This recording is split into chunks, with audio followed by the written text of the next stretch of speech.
GIDC વિસ્તારમાં phase 2માં મોડી રાતે કેમિકલની ફેક્ટરીમાં ભયાનક આગ લાગતા અફરાતફરી મચી ગઈ હતી. આપ જોઈ રહ્યા છો નવનિર્માણ અમદાવાદ ન્યૂઝ. એક નજર આજના મુખ્ય સમાચાર પર.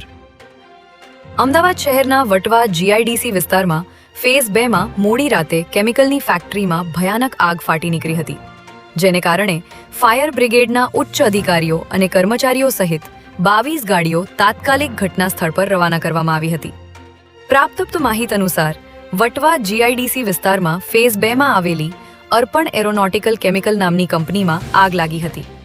અહીં કાચું ઓઇલ અને અન્ય કેમિકલ હોવાના કારણે આગ વધારે પ્રસરી ગઈ હતી અને આખી ફેક્ટરી આગની ઝપેટમાં આવી ગઈ હતી, જેને પગલે અહીં હાજર લોકોમાં દોડધામ મચી ગઈ હતી. ઘટનાની જાણ થતાં ફાયર બ્રિગેડની ગાડીઓ તાત્કાલિક ઘટના સ્થળે પહોંચી હતી.